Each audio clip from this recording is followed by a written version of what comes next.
Selamat siang pemirsa, Anda menyaksikan Headline News pukul 13.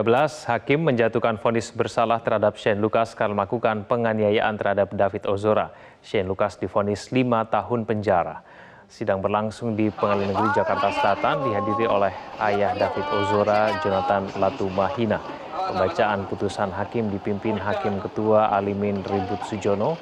Hakim menjatuhkan vonis 5 tahun penjara sesuai dengan tuntutan jaksa, namun tanpa restitusi atau penggantian ganti rugi.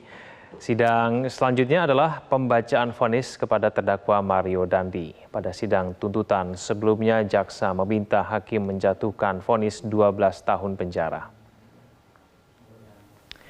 Dan bagaimana tanggapan keluarga dan kuasa hukum Shane Lucas atas keputusan tersebut? Kita bergabung dengan Soza Hutapea dari Pengadilan Negeri Jakarta Selatan. Soza, usai vonis dibacakan, bagaimana tanggapan keluarga dan kuasa hukum Shane Lucas? Dan apa yang menjadi pertimbangan utama hakim dalam menjatuhkan vonis tersebut? Egan, berlangsung sejak pukul 10.30 hingga kurang lebih pukul 12.10 waktu Indonesia Barat, vonis untuk terdakwa Shane Lucas telah dibacakan oleh majelis hakim, di mana ini vonisnya menyebutkan bahwa Shane Lucas dituntut pidana penjara 5 tahun sesuai dengan tuntutan yang dibacakan oleh jaksa penuntut umum beberapa waktu lalu. Tetapi yang berbeda ialah hakim tidak memberikan atau tidak mewajibkan kepada Shane Lucas untuk membayar restitusi seperti apa yang dimuat dalam tuntutan oleh jaksa penuntut umum. Terkait dengan hal ini, tadi dari pihak keluarga dan juga kuasa hukum Shane Lucas mengatakan mereka sangat kecewa dan menyayangkan atas putusan ini karena dinilai tidak berkeadilan dan tidak sesuai dengan fakta-fakta yang terungkap di persidangan. Bahkan dari pihak keluarga dan juga dari kuasa hukum, bahkan sesuai dengan apa yang disampaikan Shane kepada pihak keluarga dan kuasa hukumnya, mereka akan melakukan banding atas putusan di tingkat 1 ini. Adapun yang menjadi alasan atau poin pemberat mengapa majelis hakim menjatuhkan pidana penjara 5 tahun seperti yang sudah dituntut oleh jaksa penuntut umum, yaitu karena unsur perbuatan penganiayaan dengan perencanaan ini telah terbukti secara sah dan meyakinkan, dan ini sesuai dengan dakwaan primer yaitu 355 ayat 1 junto pasal 55 ayat 1 ke 1 KUHP, di mana ternyata unsur perencanaan dan juga penganiayaan berat ini terbukti dengan adanya kehendak yang diaminkan melalui perbuatan Shane Lucas yang mau untuk melakukan perekaman ketika diminta oleh Mario Dandi. Dan untuk selengkapnya kita simak pernyataan dari kuasa hukum Shane Lucas berikut ini. Kami sangat kecewa dengan putusan majelis hakim yang tidak berdasarkan fakta-fakta hukum.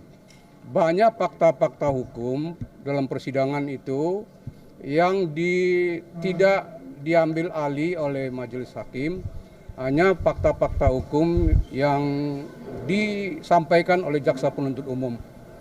Adalah sangat tidak adil, tuntutan 5 tahun, putusan 5 tahun, sedangkan tadi fakta yang meringankan itu, kalau tadi si Shane, udah dia ada fakta yang meringankan, kalau tidak si Shane menghalau, bisa terjadi hal yang lebih buruk. Masa itu tidak dijadikan bahan pertimbangan yang meringankan? Masa sama? Apa gunanya? Jadi kontradiksi. Menurut kami oleh karena itu, tadi kami sudah berunding, tadi Shane mengatakan, saya sudah jelaskan sama dia, tuntutan sama putusan sama, sehingga dia menyatakan banding. Dan juga dalam pernyataannya seusai sidang tadi bahwa hukuman 5 tahun penjara terhadap Shane Lucas ini merupakan hukuman yang berat, dan pihak keluarga pun membandingkannya dengan kasus Baradae, di mana Baradae tidak mendapatkan hukuman seberat Shane Lucas, padahal Shane Lucas ternyata turut mencegah perbuatan Mario Dandi agar mendapat dihentikan sesegera mungkin agar tidak terjadi hal yang tidak diinginkan. Oleh karena itu ketika nanti didaftarkan banding, pihak keluarga dan juga kuasa hukum tentu saja dengan Shane sendiri menginginkan agar vonis yang diberikan ini dapat diubah dan dapat hukuman yang lebih ringan dibandingkan 5 tahun penjara tersebut. Dan untuk informasi Egan dan pemirsa, saat ini yang berlangsung di ruang sidang utama PN Jakarta Selatan yaitu pembacaan vonis terhadap terdakwa utama dalam sidang vonis hari ini, yaitu Mario Dandi, di mana sebelumnya pada saat tuntutan Mario Dandi dituntut untuk hukuman pidana penjara 12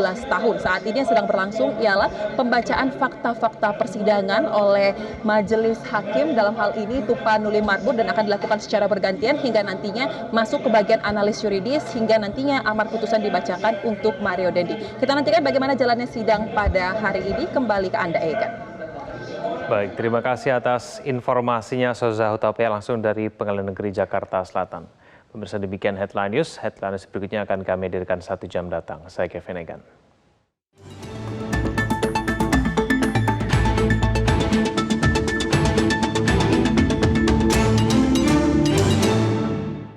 Jelajahi cara baru mendapatkan informasi. Download Metro TV Extend sekarang.